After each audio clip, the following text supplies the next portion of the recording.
TS headset ద్వారా ఎవరైతే BEd చేద్దాం అనుకుంటున్నారో ఈ వీడియోలో 2 ఇంపార్టెంట్ అప్డేట్స్ చెప్పడం జరుగుతుందండి.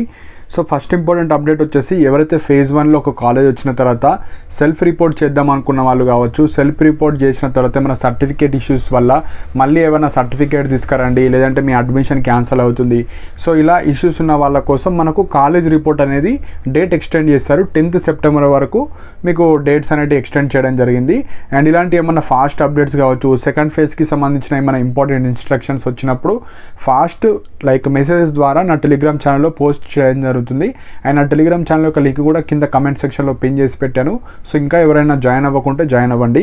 So first point, 10th September వరకు మీరు ఏదైతే కాలేజ్ వచ్చిందో కాలేజ్కి వెళ్ళి సర్టిఫికేట్స్ ఇచ్చేసి మీ సీట్ని బుక్ చేసుకోవచ్చు. సెకండ్ ఇంపార్టెంట్ పాయింట్ వచ్చేసి చాలా స్టూడెంట్స్కి సీట్ రాలేదండి. సో ఫేజ్ 1లో. సో ఇప్పుడు ఫేజ్ 2లో మీరు ప్రాపర్గా వెబ్ ఆప్షన్స్ పెడితే తప్ప మీకు సీట్ అనేది వచ్చే ఛాన్సెస్ ఉంటుంది. ఎందుకంటే మనకు ఫేజ్ 2 నోటిఫికేషన్ వచ్చేసి 18th to 24 ఆ మధ్యలో రావచ్చు, లేదంటే దానికన్నా ముందే మనకు రావచ్చు. సో అప్డేట్ మనకు వెబ్సైట్లో చేస్తారు. లైక్ ఫేజ్ 2కి సంబంధించిన మళ్ళీ రిజిస్ట్రేషన్ డేట్, మళ్ళీ వెబ్ ఆప్షన్స్ పెట్టుకునే డేట్, మళ్ళీ ఇవన్నీ same as it is repeat అవుతాయి. సో ఇప్పటి వరకు ఎవరైతే రిజిస్ట్రేషన్ చేసుకోలేరో వాళ్ళు మళ్ళీ సర్టిఫికేట్ అప్లోడ్ చేసి రిజిస్ట్రేషన్ ఫీ కట్టి వెబ్ ఆప్షన్స్ పెట్టి మళ్ళీ సేమ్ ప్రాసెస్ చేయాలి. ఆల్రెడీ ఫేజ్ 1లో రిజిస్టర్ అయ్యి కాలేజ్ వచ్చిన వాళ్ళు అండ్ రిజిస్టర్ అయ్యి సీట్ రాని వాళ్ళు జస్ట్ వెబ్ ఆప్షన్స్ రోజు వెబ్ ఆప్షన్స్ మాత్రం పెట్టుకోవాలి. మళ్ళీ రిజిస్ట్రేషన్ చేసుకొని మళ్ళీ సర్టిఫికేట్ అప్లోడ్ చేయాల్సిన అవసరం లేదు. జస్ట్ మీకు ఫేజ్ 2కి సంబంధించిన వెబ్ ఆప్షన్స్ రోజు వెబ్ ఆప్షన్స్ పెట్టుకుంటే సరిపోతుంది. సో ఇక్కడ మీరు మిస్టేక్ చాలామంది చేసింది ఏంటంటే మీరు తక్కువ కాలేజెస్ పెట్టడం, అండ్ ఇంకొక మందికి ఏం తెలియదంటే మీ మెథడాలజీలో కొన్ని సీట్స్ మాత్రమే ఉంటాయి. సో మీరు ఏదైతే మనకు కాలేజ్ పీడిఎఫ్స్ ఉన్నాయో ఒక కాలేజ్లో 100 సీట్స్ కావచ్చు, ఒక కాలేజ్లో 60 సీట్స్ ఉంటాయి, అన్నీ మీకు కావు. అక్కడ కూడా మెథడాలజీ బట్టి 10 సీట్లు ఒక మెథడాలజీకి, 20 సీట్లు ఒక మెథడాలజీకి అట్లుంటాయి. కాబట్టి ఈ మిస్టేక్ ఈసారి చేయకండి. ఎక్కువ కాలేజ్ పెట్టాలి. మీ మెథడాలజీకి ఉన్న కాలేజ్ అన్నీ టాప్ టు బాటమ్ అన్నీ పెట్టేసేయాలి. సో అప్పుడు సెకండ్ ఫేజ్లో వచ్చే ఛాన్సెస్ ఉంటాయి. మళ్ళీ మా జిల్లాలో ఉన్న కాలేజ్లో నేను చేస్తా అంటే మీకు మంచి ర్యాంక్ ఉంటే వస్తుంది. ఇప్పుడు పెద్ద ర్యాంక్ వచ్చిందనుకోండి మీ జిల్లా, నెక్స్ట్ మీ పక్క జిల్లా, నెక్స్ట్ అలా మొత్తం తెలంగాణలో ఉన్న అన్ని కాలేజెస్లో లిస్ట్ మొత్తం పెట్టేసేయండి. అప్పుడు డెసిషన్ తీసుకోండి. సపోజ్ మీరు ఓన్లీ మా జిల్లాలోనే వస్తాయి చేసే అన్న వాళ్ళకు సపోజ్ మీకు మీ జిల్లాలో వస్తే చేయండి, లేదంటే నెక్స్ట్ ఇయర్ రాసుకోవాలి. సో 2 ఆప్షన్స్ ఉన్నాయి. ఎక్కడ వచ్చినా చేస్తా అనుకునే వాళ్ళు ఈ ఇయర్ చేయండి. లేదు మా జిల్లాలో వస్తేనే చేస్తా, నెక్స్ట్ ఇయర్ ట్రై చేస్తా అంటే ఓకే, వెబ్ ఆప్షన్స్ పెట్టిన తర్వాత నెక్స్ట్ ఇయర్ కూడా చేసుకోవచ్చు బీఎడ్ని. సో ఇవి మెయిన్ పాయింట్. అండ్ ఇంకొకటి మెయిన్ పాయింట్ ఏంటంటే అసలు మీకు కట్ ఆఫ్స్ తెలవాలి. అంటే ప్రతి కాలేజ్లో మీ క్యాస్ట్లో కట్ ఆఫ్స్ ఎట్లున్నాయి. ఇప్పుడు మీరు ఎస్సీ ఉండొచ్చు, బీసీ ఉండొచ్చు, ఈడబ్ల్యూఎస్ వాళ్ళు ఉండొచ్చు. ఎగ్జాంపుల్ ఒక కాలేజ్ ఉంది, ఆ కాలేజ్లో లాస్ట్ కట్ ఆఫ్ ఎట్లుంది అంటే మీ కేటగిరీ లాస్ట్ ర్యాంక్ ఎంతవరకు తీసుకున్నారు. సపోజ్ 2000 ఉంది, ఒక 3000 4000 వరకు ఉన్న వాళ్ళకు ఛాన్స్ ఉంటుంది సెకండ్ ఫేజ్లో. మీరు 10,000 ర్యాంకు ఉంటే మీకు ఛాన్సెస్ ఉండకపోవచ్చు. ఎందుకంటే 2000 కట్ ఆఫ్ ఉంటే 3000 4000 దానికన్నా ఎక్కువ ఉంటే మీకు రావు.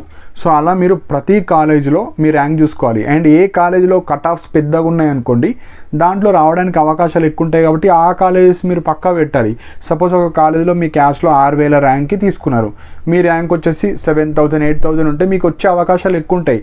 సో అలా ప్రాపర్గా ప్లాన్డ్గా ఉంటే తప్ప ఇప్పుడు బీఎడ్ సీట్ అనేది మీకు రావచ్చు రాకపోవచ్చు. సో అలా మీరు ప్రాపర్ ప్లాన్తో వెబ్ ఆప్షన్స్ పెట్టాలి. అండ్ ఎవరైతే ప్రైవేట్ కాలేజెస్లో వెళ్దాం అనుకుంటున్నారో మీకు 20% 15% సీట్స్ మేనేజ్మెంట్ కోటాలో ఉంటాయి. సో మీరు డైరెక్ట్ కాలేజ్కి వెళ్ళి మీకు నచ్చిన కాలేజ్కి వెళ్ళి టీఎస్ హెడ్సెట్ రాసి క్వాలిఫై అయిన వాళ్ళకు మీరు మేనేజ్మెంట్ సీట్లో మీరు సీట్స్ అడ్మిషన్ తీసుకోవచ్చు. సో మీకు నచ్చిన కాలేజ్కి వెళ్ళి అక్కడ కూడా మీ మెథడాలజీలో వేకెన్సీస్ ఉండాలి అండ్ తొందరగా వెళ్తే మీకు అడ్మిషన్స్ ఇస్తారు. సో ఆ విధంగా కూడా వెళ్ళొచ్చు. కాకపోతే స్కాలర్షిప్స్ కావచ్చు ఏం రావు, మొత్తం ఫీజు మీరు పేమెంట్ సీట్స్ కాబట్టి మీరు పే చేయాలి. సో నెక్స్ట్ వచ్చేసి ఇంకా ఇన్కమ్ సర్టిఫికేట్ ఎవరైతే ప్రాపర్గా లైక్ మంచిది పెట్టలేరో, లైక్ ఫీజు రియంబర్స్మెంట్ అనేది మీ యొక్క ఇన్కమ్ క్యాస్ట్ బట్టి ఉంటుంది. సో ఇన్కమ్ వచ్చేసి 2024దే ఉండాలి. ఇప్పటికీ కూడా ఎవరైనా ఇన్కమ్ అప్డేట్ చేయకపోతే మీరు ఈమెయిల్ సర్వీస్ ద్వారా అప్డేట్ చేయండి. సో వాళ్ళు ఫీజు రియంబర్స్మెంట్ వస్తుంది, అప్పుడే మీకు వస్తుంది, లేదంటే రాదు. సో ఇవి మెయిన్ పాయింట్స్ అండి. ఒకటే అండి, ఈ ఇయర్లో ఎవరైతే లైక్ బీఎడ్ చేద్దాం అనుకున్న వాళ్ళు పక్కా మీరు ఎక్కువ వెబ్ ఆప్షన్స్ పెట్టండి అండ్ కట్ ఆఫ్స్ చూడండి. ఎక్కడ కట్ ఆఫ్స్ ఎక్కువ ఉన్నాయో ఆ కాలేజ్ ప్రిఫర్ చేసుకోండి. ఎందుకంటే ఒక కాలేజీలో 1000 ర్యాంక్ ఉందనుకోండి, ఒక కాలేజీలో 5000 ర్యాంక్ ఉంటే ఆ 5000 కాలేజ్ ర్యాంక్లో వచ్చే ఛాన్సెస్ ఎక్కువ ఉంటాయి. సో ఈసారి ఈ మిస్టేక్స్ చేయకండి. అండ్ ఎవరైతే లైక్ కాలేజ్ రిపోర్ట్ వెళ్ళారో 10th సెప్టెంబర్ వరకు డేట్స్ ఉన్నాయండి. అండ్ ఎవరైతే లైక్ మల్టిపుల్ ఎగ్జామ్స్ రాసిన వాళ్ళు ఉంటారు, టీఎస్ ఎడ్సెట్ రాసిన వాళ్ళు ఉంటారు, టీఎస్ సిపి గేట్ రాసిన వాళ్ళు ఉంటారు, టీటీసీ రాసిన వాళ్ళు ఉంటారు. సపోజ్ మీకు టీఎస్ ఎడ్సెట్ ద్వారా రాకపోతే మీరు టీటీసీ జాయిన్ అవ్వండి, ఇంకా బెస్ట్ ఆప్షన్ అది, బీఎడ్ కన్నా బెస్ట్ ఆప్షన్. సపోజ్ ఎడ్సెట్ ద్వారా బీఎడ్ రాలేదు, only TS EdCET CP gate రాశారు, పీజీ చేసుకోండి. అంటే ఇయర్ అంతా వేస్ట్ చేసే బదులు మీరు ఏదో ఒక కోర్స్ అయితే జాయిన్ అవ్వండి. నెక్స్ట్ ఇయర్ మళ్ళీ మీరు ఎడ్సెట్ రాసి బీఎడ్ జాయిన్ అవ్వచ్చు. అలా ప్లాన్ చేసుకోండి. లేదు ఇవన్నీ జాయిన్ అవ్వ నేను నెక్స్ట్ ఇయర్ ట్రై చేస్తా అంటే కొద్దిగా ప్రిపరేషన్ చేసి మీరు ఉస్మానియా కావచ్చు, మీకు నచ్చిన కాలేజ్లో రావాలంటే కొద్దిగా ప్రిపేర్ అయ్యి మంచి స్కోర్ తెచ్చుకుంటే మీకు ఈజీగా నెక్స్ట్ ఇయర్ అన్నా వస్తుందండి. సో ఇవి. అండ్ ఎవరైతే మల్టిపుల్ ఎగ్జామ్స్ రాసిన వాళ్ళు ఏమైనా డౌట్స్ ఉన్నా మీ కెరియర్ పరంగా లైక్ పీజీ తీసుకోవాలా, బీఎడ్ తీసుకోవాలా, టీటీసీ చేయాలా, ఏ కోర్స్ చేస్తే మీకు ఎక్కువ ఆపర్చునిటీస్ ఉంటాయి, గవర్నమెంట్ జాబ్స్ సైడ్ కావచ్చు, ప్రైవేట్ సైడ్ కావచ్చు. సో ఇలాంటి ఏమైనా డౌట్స్ ఉంటే మీరు ఎవరైతే నా ఛానల్ని సబ్స్క్రైబ్ చేసుకున్నారో పక్కన మీకు జాయిన్ బటన్ ఉంటుంది. సో మీకు ఏమైనా కెరీర్ పరంగా ఏమైనా డౌట్స్ ఉన్నా, లేదంటే ఏ మెథడాలజీస్ కావచ్చు, ఎలాంటి మెథడాలజీ తీసుకుంటే మాకు ఎక్కువ జాబ్స్ వస్తాయి, లైక్ మనకు డిఎస్సి నోటిఫికేషన్ ఉంటుంది, అక్కడ కూడా ప్రైమరీ సెకండరీ ఉంటుంది, లైక్ ఎస్జిటి పోస్టులు ఉంటాయి, మనకు స్కూల్ అసిస్టెంట్ పోస్టులు ఉంటాయి, ఇంటర్మీడియట్ వచ్చేసరికి జేఎల్స్ ఉంటాయి, మరి జేఎల్ తర్వాత మనకు గురుకులాల్లో పీజీటీ టీజీటీ పోస్టులు ఉంటాయి. ప్రతి దానికి ఒక ఎలిజిబిలిటీ ఉంటుంది. సో ఆ ఎలిజిబిలిటీ మనకు ఉండాలి. నార్మల్గా ర్యాండమ్గా బీఎడ్ టీటీసీ పీజీ చేయడం కాదు, మనం ప్రాపర్గా ప్లాన్డ్గా వెళ్ళాలి. అంటే మీరు ఏ టీచర్ అవ్వాలనుకుంటున్నారు, మనము ఎస్జిటి అవుతారా, మీరు స్కూల్ అసిస్టెంట్ అవుతారా, జేఎల్ అవుతారా, డిఎల్ అవుతారా, సో మీరు లాంగ్వేజ్ పండిట్స్ ఉంటాయి, తెలుగు టీచర్ అవుతారా, హిందీ టీచర్ అవుతారా. సో ఫస్ట్ మీ గోల్ ఏంది అది తెలుసుకున్న తర్వాతనే మీరు దానికి సంబంధించిన ఎగ్జామ్ రాయాలి. ర్యాండమ్గా టీఎస్ ఎడ్సెట్ పడ్డది, టీఎస్ ఎడ్సెట్ రాసిన, టీఎస్ డీసెట్ పడ్డది, టీఎస్ డీసెట్ అలా కాదు. ఫస్ట్ మీరు ఏ టీచర్ అవ్వాలనుకుంటున్నారు, ప్రైమరీ లెవెలా, హై స్కూల్ లెవెలా, జూనియర్ కాలేజెస్లోనా, డిగ్రీలోనా, సో ఇలా ఉంటాయి, డిఫరెంట్ ఉంటాయి. కాబట్టి సో ఈ మిస్టేక్ మీరు చేయకండి. సో మల్టిపుల్ ఎగ్జామ్స్ రాసిన వాళ్ళు మీరు ఎప్పుడైనా టీటీసీకి ఫస్ట్ ప్రిఫరెన్స్ ఇవ్వండి, నెక్స్ట్ బీఎడ్కి ఇవ్వండి, నెక్స్ట్ పీజీకి ఇవ్వండి. సో ఇవన్నీ ఒక గవర్నమెంట్ జాబ్స్ ఎక్కువ హై లెవెల్లో ఉంటాయి. అంటే టీటీసీ వేస్తే మీరు పక్కా డిఎస్లో ఎక్కువ పోస్టులు ఉంటాయి, ప్రమోషన్స్ కూడా డైరెక్ట్ స్కూల్ అసిస్టెంట్ అయిపోతారు. అదే బీఎడ్ ఉంటే మీకు సీట్ రావడానికి కష్టమవుతుంది. ఇక్కడ మళ్ళీ మీకు బీఎడ్ చేసిన వాళ్ళు ఎక్కువ ఉంటారు టీటీసీ చేసిన వాళ్ళకంటే. యాజ్ పర్ 2024 సర్వే ప్రకారంగా 1,50,000 మెంబర్స్ బీఎడ్ చేసిన వాళ్ళు ఉంటే ఒక 75,000 మెంబర్సే టీటీసీ చేసిన వాళ్ళు ఉంటారు. సో ఇక్కడనే చూస్తున్నారు మీరు ఎంత హెవీ కాంపిటీషన్ ఉంటుంది. అండ్ మనకు పోస్టులు కూడా ప్రైమరీ లెవెల్లోనే ఉంటాయి ఎక్కువ. సో ఇవన్నీ ఉంటాయండి. సో ఏమన్నా డౌట్స్ ఉన్న వాళ్ళు మాత్రమే సబ్స్క్రిప్షన్ తీసుకోండి.